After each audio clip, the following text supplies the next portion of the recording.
नमस्कार मित्रों, successor YouTube channel पर आप सभी का हार्दिक स्वागत। कक्षा 12 हिंदी अनिवार्य राजस्थान माध्यमिक शिक्षा बोर्ड की जो सृजन पाठ्य पुस्तक है, आज उसका 5वां अध्याय वीर रस के कवित भूषण कवि द्वारा जो रचित हैं, उस वीडियो के साथ आज हम पढ़ेंगे 5वां अध्याय। सबसे पहले हम ये देखते हैं कि इस पाठ का जो नाम है वो है वीर रस के कवित। इसका मतलब भूषण द्वारा लिखे गए जो पद हैं वो इसमें कवित छंद में हैं। कवित छंद जो 3 प्रकार का होता है, 2 प्रकार का होता है, लेकिन उसके बाद में क्योंकि 2 प्रकार का होता है, मनहरण और घनाक्षरी। घनाक्षरी के फिर 2 भेद होते हैं, रूप घनाक्षरी और देव घनाक्षरी। याद रखें, मरुदे कवित का जो प्रकार है वो है मरुदे। मनहरण जो 31 वर्ण का होता है, रूप घनाक्षरी 32 वर्ण, ये एक वर्णिक छंद है, और देव घनाक्षरी ये 33 वर्ण, 31, 32, 33। देव 33 होते हैं। रूप तभी अच्छा लगता है जब किसी के मुंह में पूरे 32 दांत हो। इस तरह से इनको याद रखा जा सकता है, 31, 32, 33। देव 33 कोटि। वीर रस के कवित भूषण, जिनको हम काव्य, इस छंद को काव्य शास्त्र में ठीक ढंग से पढ़ा जाता है। जन्म सन 1613 ईस्वी में और मृत्यु सन 1715 ईस्वी में। भूषण कवि का जन्म 1613 ईस्वी में हुआ था। भूषण का शाब्दिक अर्थ होता है वैसे आभूषण, लेकिन यहाँ भूषण एक कवि का नाम है। 13 आभूषण, 13 आभूषण, तो 1613 ईस्वी में इनका जन्म। रीतिकाल की श्रृंगार प्रधान काव्य सरिता में, ये रीतिकाल के कवि थे। और ध्यान रखें, रीतिकाल में श्रृंगारिक काव्य बहुत अधिक मात्रा में लिखा गया था, लेकिन भूषण एकमात्र ऐसे कवि थे जिन्होंने रीतिकाल में श्रृंगार प्रधान काव्य न लिख करके इस सरिता में वीर रस की प्रबल धार बहाने वाले भूषण का जन्म उत्तर प्रदेश के कानपुर के तिक्वामपुर गांव में हुआ था। उत्तर प्रदेश के कानपुर तिक्वामपुर गांव में। उनके पिता रत्नाकर त्रिपाठी थे। इनका मूल नाम घनश्याम था। वेरी इंपॉर्टेंट प्रश्न, बेजा इंपॉर्टेंट। घनश्याम दास इनका मूल नाम था तथा भूषण इनकी उपाधि है। इन्हें छत्रपति शिवाजी तथा छत्रसाल महाराज के दरबार में विशेष सम्मान प्राप्त हुआ। अगली महत्वपूर्ण बात वापस देखें, भूषण का जन्म 1613 ईस्वी में, उत्तर प्रदेश के कानपुर तिक्वामपुर गांव में इनका जन्म। इनका मूल नाम घनश्याम था। एक इम्पोर्टेंट बात कि भूषण इनकी उपाधि थी, और छत्रपति शिवाजी और छत्रसाल इन दोनों के आश्रय में ये रहे थे। कवि भूषण की रचनाओं में शिवराज भूषण, छत्रसाल दशक, शिवा बावनी, भूषण हजारा, भूषण उल्लास आदि का उल्लेख किया जाता है। एक नेट का बहुत प्रिय क्वेश्चन, और ये फर्स्ट ग्रेड में भी आया हुआ है। अक्सर एक रचना पूछी जाती है, भाषा भूषण किसकी रचना है, और उस समय भूषण ऑप्शन में जरूर होता है। तो ध्यान ये रखना है कि भाषा भूषण भूषण की रचना नहीं है। भाषा भूषण, पहले ये याद करना है कि भाषा भूषण भूषण की रचना नहीं है, वरना 90% ये प्रश्न गलत होता है। भाषा भूषण भूषण की रचना नहीं है, बल्कि ये है जसवंत सिंह की। तो भाषा भूषण जो है वो जसवंत सिंह की है, भूषण कवि की नहीं है। इसके बाद में देखें, उनकी सर्वाधिक प्रसिद्ध रचना शिवराज भूषण है। भूषण की रचनाओं में राष्ट्रीयता की भावना, वीरता के उद्गार व ओज गुण का वैशिष्ट्य है। कवि की वाणी देशवासियों के लिए आज भी प्रेरणादायी है। आगे देखते हैं,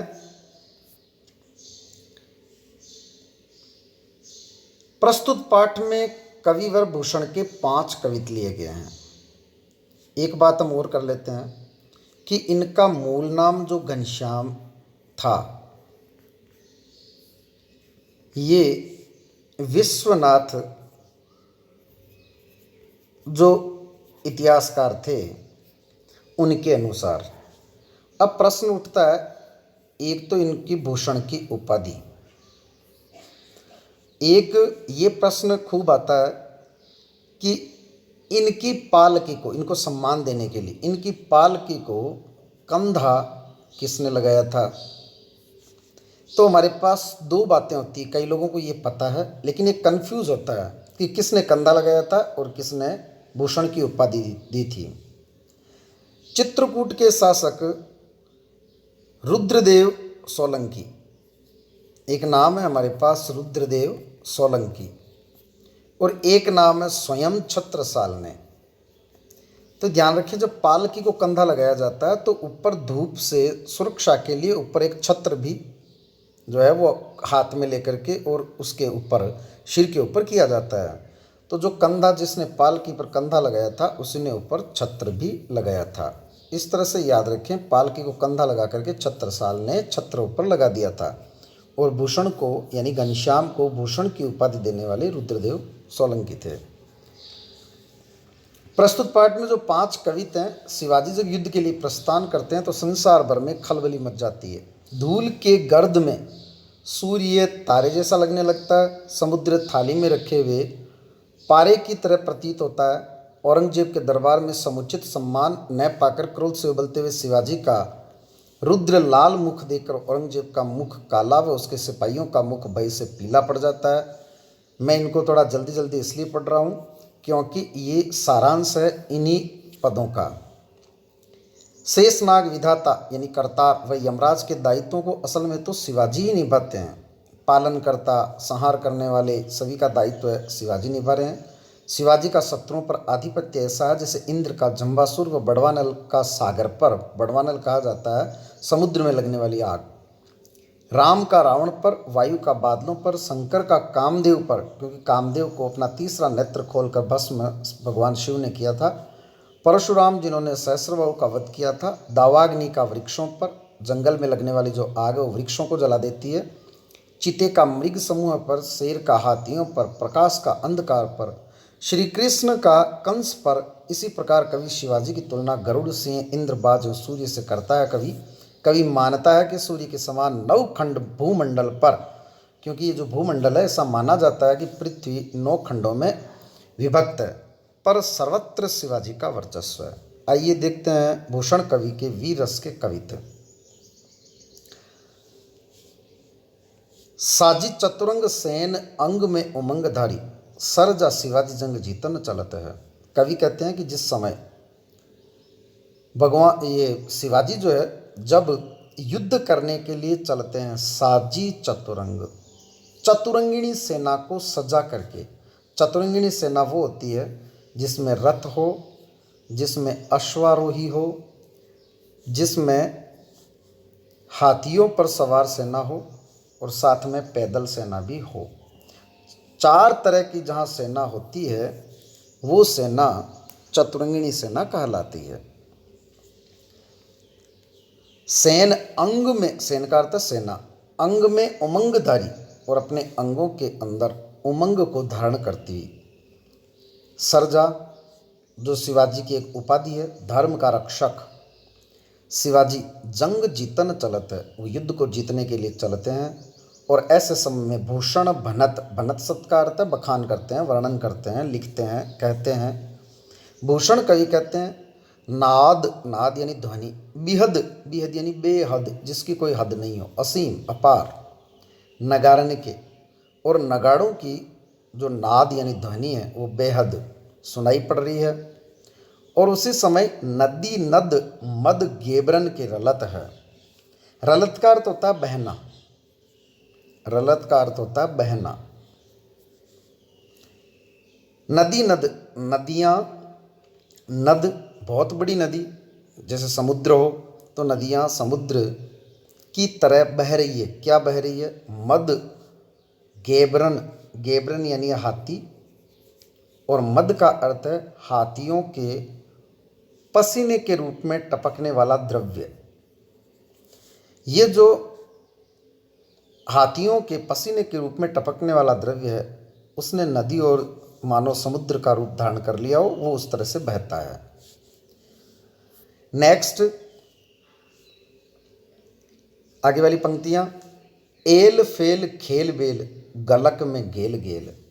एल फेल अनावश्यक ही, जो सेना के पद संचलन के कारण जब सेना चल रही है तो उससे अनावश्यक ही खेल बेल खलबली सी मची हुई है। खलक, खलक यानी संसार भर में, गेल गेल गली गली में, संसार की प्रत्येक गली गली में अर्थात प्रत्येक जगह सेना के पद संचलन से खलबली सी मची हुई है। जब शिवाजी की सेना चलती है तो इस संसार भर में गली गली में एक अनावश्यक ही जो खलबली है वो मच जाती है। गजन की ठेल फेल सेल उछलत है, और हाथियों की ठेल फेल से, हाथियों की धक्का मुक्की से सेल उछलत है।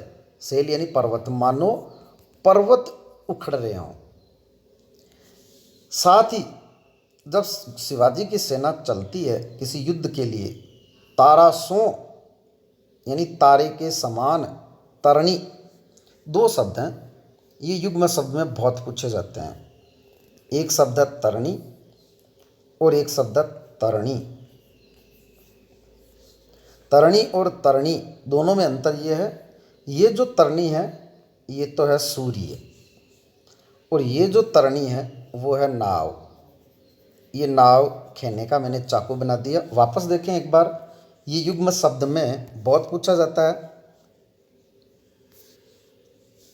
वापस देखें आप, तारासो तरणी, ये तरणी जो छोटा है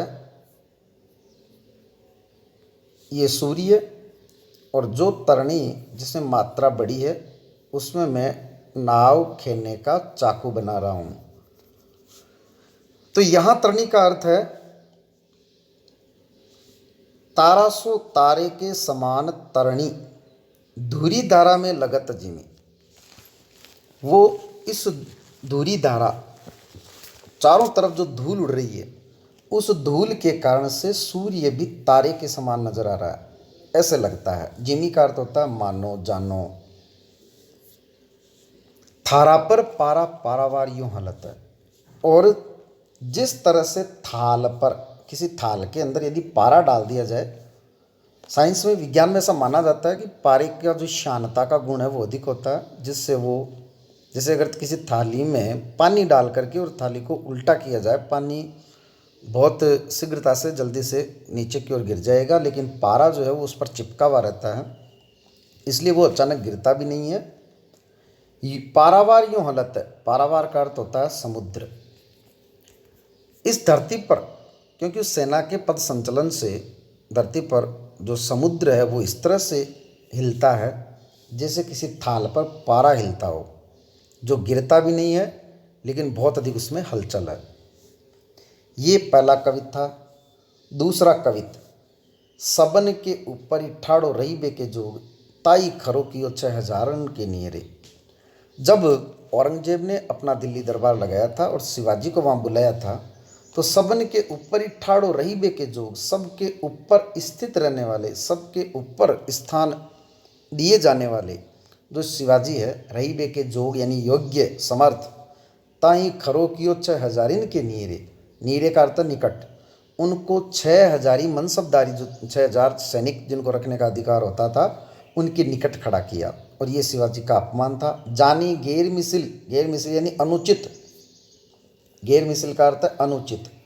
गुस्सिले, गुस्सिले का अर्थ है गुस्से वाले स्वभाव वाले, गुस्साधारी। उन्होंने गुस्से को धारण करके मन में, कीनी ना सलाम न बचन बोले सियरे, ना सलाम किया और न ही सियरे यानी शीतल वचन बोले। शिवाजी ने तो शीतल वचन में बोले और न उन्होंने सलाम किया। भूषण भनत यानी भूषण कहते हैं महावीर, महान जो वीर है। भूषण कवि वर्णन करते हैं कि महान वीर बलकन लाग्यो, वो बोलने लगे, जब अपने क्रोध में बोलने लगे, सारी पातशाही के उड़ाए गए जीरे। तो सभी जो बादशाह हैं उनके जीरे, उनके हृदय जो है वो उड़ गए। भाव ये है, उनके मन में आतंक व्याप्त हो गया। तमकते लाल मुख, क्रोध में तमकता वासा, जो लाल मुख देखकर शिवा को निरखी बे, शिवाजी के मुख को देख करके शाह मुख नौरंग सिपाह मुख पीरे। नौरंग अर्थात औरंगजेब, उनका मुंह शाह यानी काला हो गया, सिपाहियों का मुख पीला पड़ गया, उनके आतंक से, उनके भय के कारण। पूछा जा सकता है औरंगजेब का मुख कैसा हो गया और सिपाहियों का मुख कैसा। सिपाहियों का मुख पीला और औरंगजेब का मुख शाह। नेक्स्ट पद है, तेरे ही भुजानी पर भूतल को भार, कही वे को शेष नाग दिगनाग हिमाचल है। तेरे भुजाओं पर, भूषण कवि कहते हैं कि हे शिवाजी, तेरे ही भुजाओं पर इस भूतल का, इस धरती का भार है, कही वे को शेष नाग दिगनाग हिमाचल है। कहने मात्र को ही शेष नाग दिगनाग, दिगनाग का अर्थ है इस दिशाओं के हाथी, इस दिशाओं के हाथी का अर्थ है देव, हिमाचल और हिमालय पर्वत। क्योंकि पौराणिक मान्यताओं के अनुसार जो हिमालय है उसी पर यह धरती स्थित है, शेषनाग पर धरती स्थित है, और इसका संपूर्ण, इसकी जो जवाबदारी है वो देवों पर है।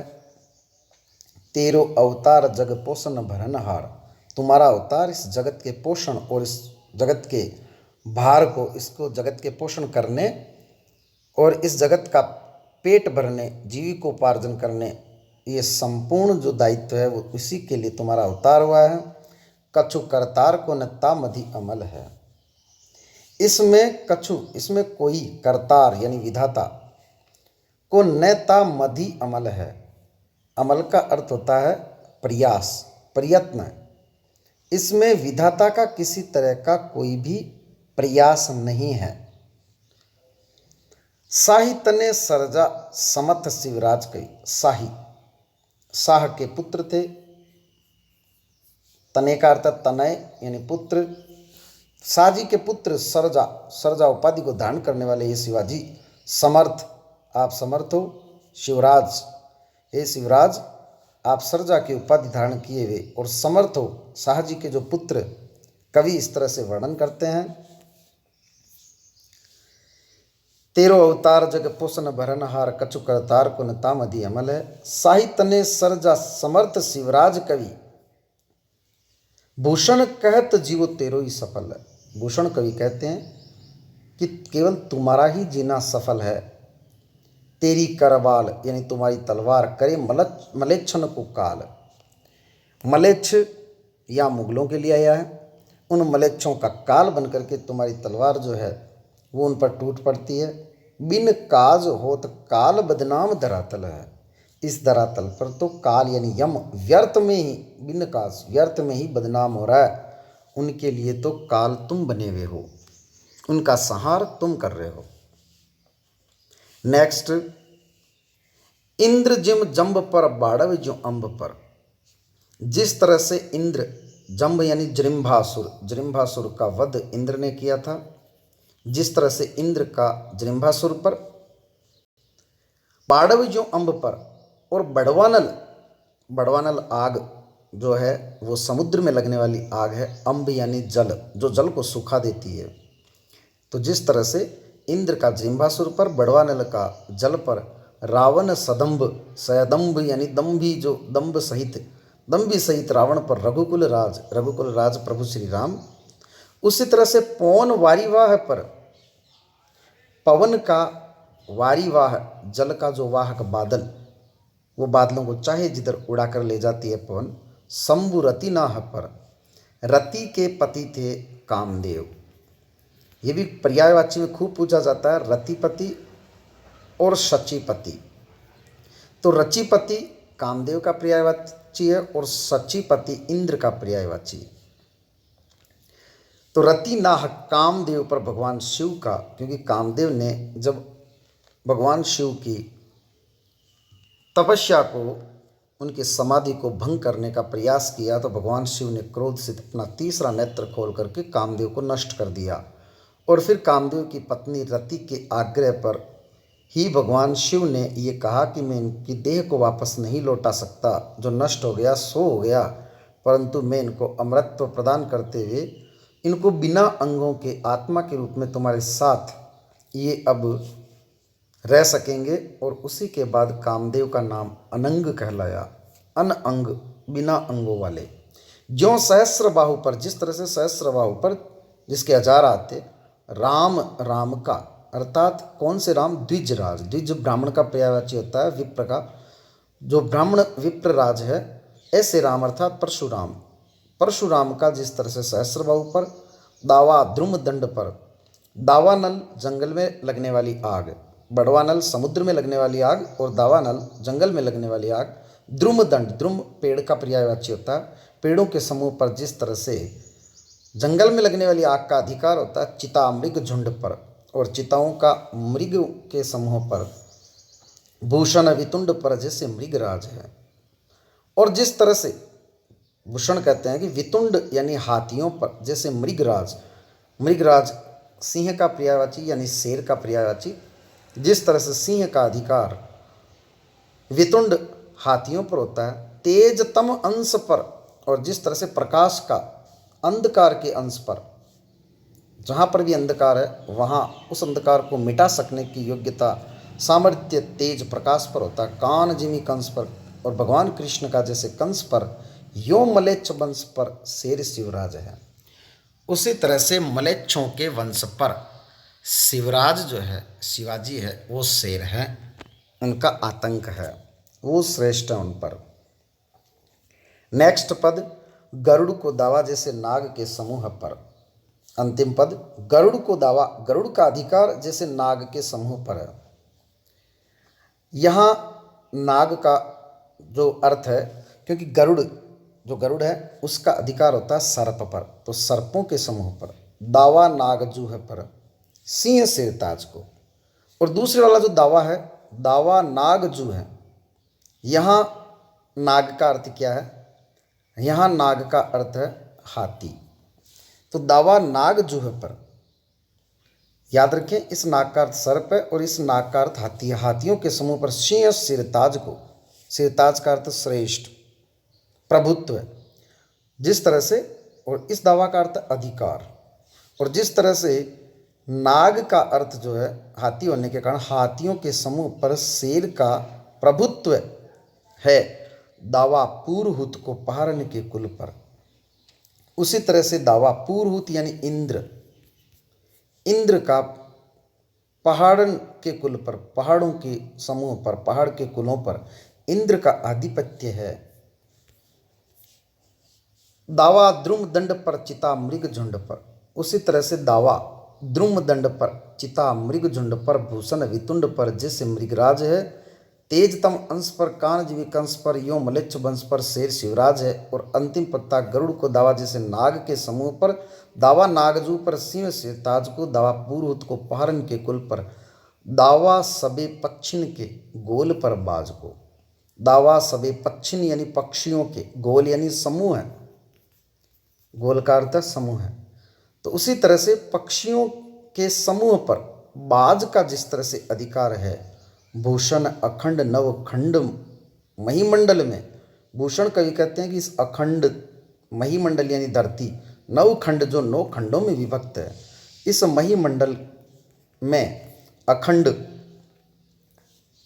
जो 9 खंडों में बटी हुई है, ऐसी अखंड मही पर, तम पर दावा रवि किरण समाज को, वहाँ पर फैले, उस धरती पर फैले, तम यानी अंधकार पर, दावा रवि किरण समाज को, सूर्य की जो किरणें हैं उनका, उनके समूह का, उनके समाज का, रवि किरण समाज का दावा, अधिकार, प्रभुत्व अंधकार पर है, जो संपूर्ण इस धरती पर फैला हुआ है।